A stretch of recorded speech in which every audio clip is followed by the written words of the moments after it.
आज हम जानेंगे कि जन्म कुंडली के पहले भाव में देवगुरु बृहस्पति बैठते हैं तो किस तरह का प्रभाव व्यक्ति के जीवन पर पड़ता है। जन्म कुंडली के पहले भाव में गुरु के बैठने पर क्या केवल शुभ फलों की प्राप्ति होती है या अशुभ फल भी मिल सकते हैं। किन परिस्थितियों में गुरु शुभ परिणाम देते हैं और किन परिस्थितियों में शुभ फलों में कमी देखी जाती है। आइए इसको विस्तार से जानते हैं। सबसे पहले तो यह जान लेते हैं कि जन्म कुंडली के पहले भाव से हम क्या क्या देखते हैं। जन्म कुंडली के पहले भाव से हम किसी भी व्यक्ति के शरीर, रंग, रूप, स्वभाव और संपूर्ण व्यक्तित्व को देखते हैं। यह भी देखते हैं कि व्यक्ति जीवन में कितना मान सम्मान प्राप्त करेगा और व्यक्ति के अंदर कितना आत्मविश्वास होगा, व्यक्ति के जीवन की दिशा क्या होगी, वह किस क्षेत्र में जाएगा। इन सारी बातों को हम जन्म कुंडली के पहले भाव से जानते हैं। और इस भाव में यदि देवगुरु बृहस्पति बैठ जाएं तो कहना ही क्या है। गुरु को सबसे अधिक शुभ ग्रह माना गया है। जन्म कुंडली के पहले भाव में यदि गुरु बैठते हैं तो अत्यंत ही शुभ परिणाम देखे जाते हैं। जन्म कुंडली के 12 भाव होते हैं। 12 भावों में सबसे अधिक श्रेष्ठ परिणाम देने वाला पहला भाव होता है जहां गुरु बैठते हैं। इस भाव में ही गुरु बैठते हैं तो सबसे अधिक शुभ फल देते हैं।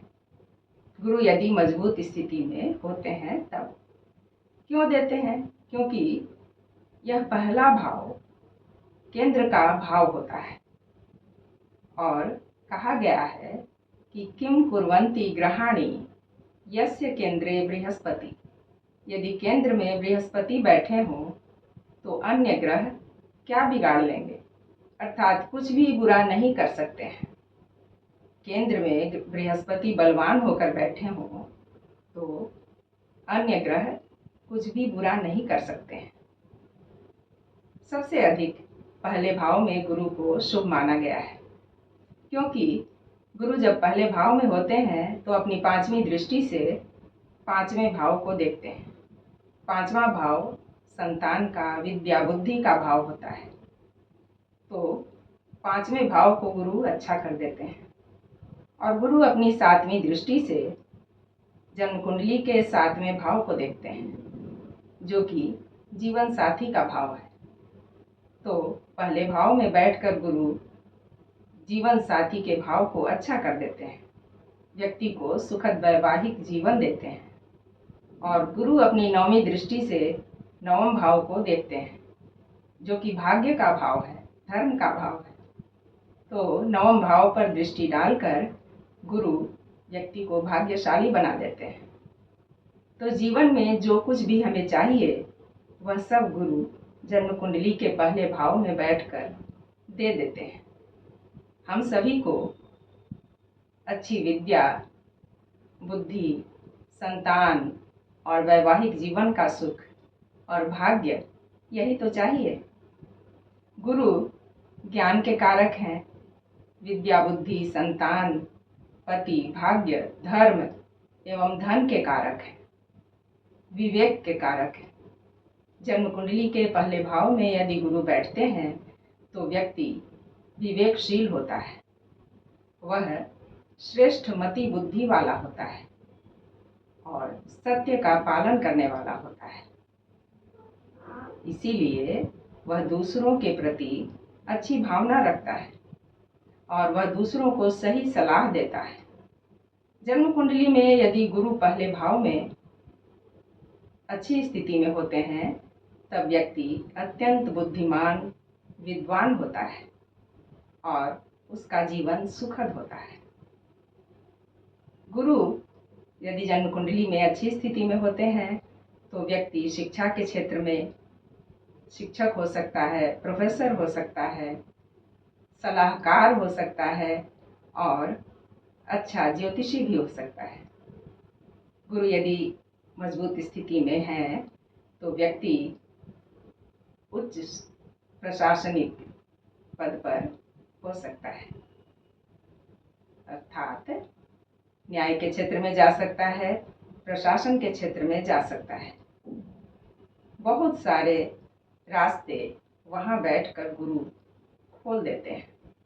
व्यक्ति जीवन में ऊंचाई हासिल करता है। ऐसा व्यक्ति बहुत परोपकारी स्वभाव का होता है, दयालु होता है, देखने में गोरा, सुंदर और आकर्षक होता है। उसकी आंखें कुछ भूरापन लिए हुए होती हैं और बालों में भी भूरापन दिखाई देता है।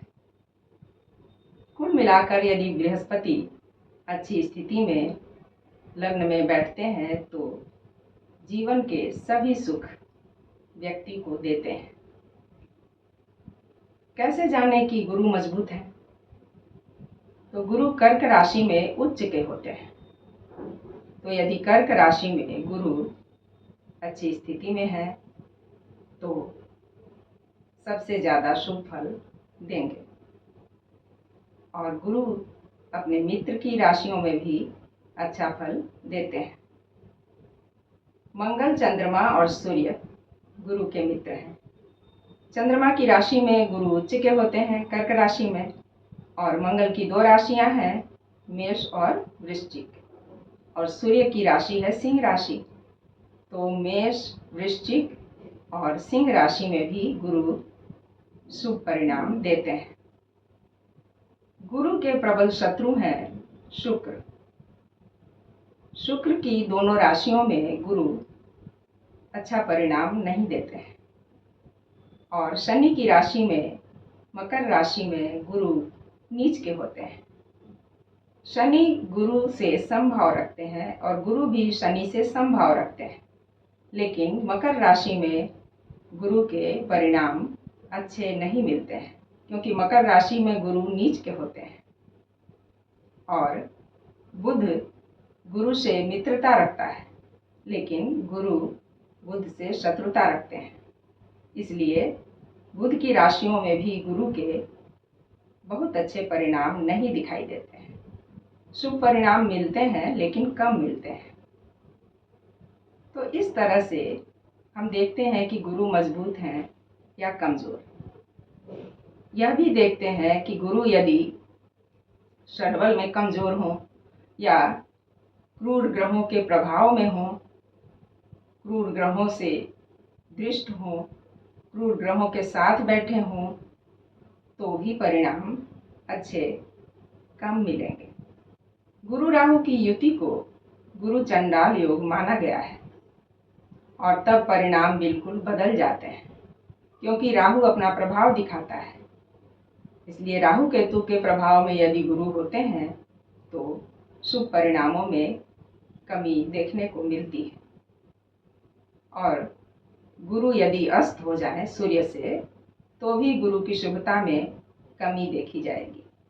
गुरु के साथ यदि राहु केतु बैठ जाएं या अन्य क्रूर ग्रह बैठ जाएं तो गुरु की शुभता में अंतर आ जाता है, कमी देखने को मिलती है। लेकिन गुरु नैसर्गिक शुभ ग्रह हैं तो बिल्कुल ही अशुभ परिणाम देंगे ऐसा नहीं होता है। इसलिए यदि जन्म कुंडली में गुरु बहुत मजबूत स्थिति में है तो जीवन के रास्ते बहुत आसान हो जाते हैं, अन्यथा जीवन के रास्ते में कठिनाई का सामना करना पड़ता है। तो आशा है यह जानकारी आपको अच्छी लगी होगी, और यदि मेरे वीडियो आपको अच्छे लगते हैं तो मेरे चैनल को सब्सक्राइब अवश्य करें। साथ ही कमेंट करके यह अवश्य बताएं कि किस तरह की जानकारी आपको चाहिए।